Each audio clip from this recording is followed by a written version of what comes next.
Welcome back. We're talking about the outrage over an editorial in a college newspaper in Connecticut. It was meant to be satire, but it seems that no one sees any humor in the essay because it tries to justify, even glorify rape. Let's go back to our Out in the Open panel. Ellen Johnson is with us, as is the Reverend Jesse Lee Peterson and Rachel Maddow from Air America. So the first question we want to ask is, was this guy really kidding? I mean, here's part of the editorial for you to chew on here.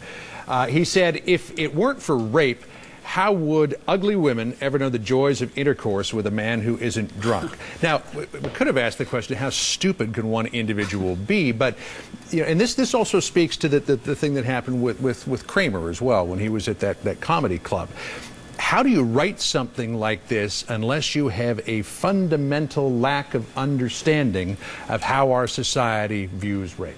Well, you know, listen, bad jokes arise every day in everybody's mind, and it's a question of how good our editor is, whether or not we say them. And if we're writing bad jokes, which I think this guy was doing in this column. So where was the editor in all this process? Exactly. So this is a problem with the I mean, this is as much a problem as the editor as it is for the guy who wrote the column. The guy was trying to be funny.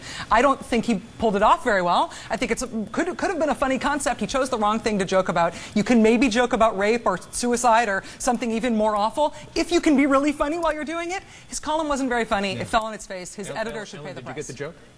It was so over-the-top ridiculous that how you could take it seriously is beyond me. American Atheist is opposed to censorship of any kind. It wasn't great writing, you're absolutely right, but please, I mean, to think that he was seriously saying that these things, that what he was saying was true, if anyone would believe that, it's just beyond me. Yeah, but where do you draw the line of bad taste here? You know, where was the editor? I have a daughter, I have a mother, I have a sister, where was the editor? Where was the editor who said, rape? You wrote what? And you want me to publish this? Yeah, but I'm a woman. It was a bad joke. The point is, does he have a right to say it? You know, on colleges around the country, there's a double standard now. Liberals can say and do whatever they want, and they don't allow another opinion. Rape is wrong whether women are raping boys or men are raping. Hold on. Let me make this point. Whether women are raping boys or men raping women, it's wrong. It's evil.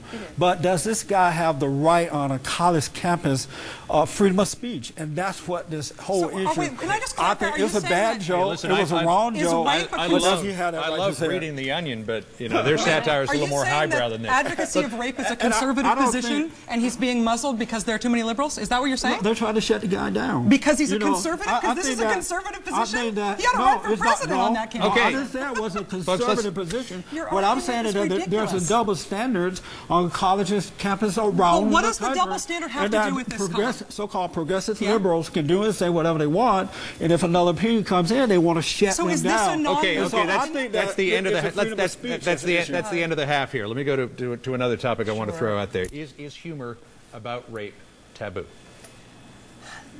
Obviously, you don't think so because I don't think it was taboo. I'm a woman. I'm a mother. I have a daughter. I have a sister. I have a mother, and I can talk about it. Funny? This wasn't about a woman being raped. It was not supposed to be serious. Would you think it was funny? People watching the show now should read the whole thing. It was so over the top. But not just what you read. You have to read the whole thing. That you can't take it seriously. I mean, that you can't really think that he was condoning rape in any way, shape, or form. But why would you write that? Because he said why he was writing it. Condoning rape. You know, once you watch the interview, you can see that a bad joke.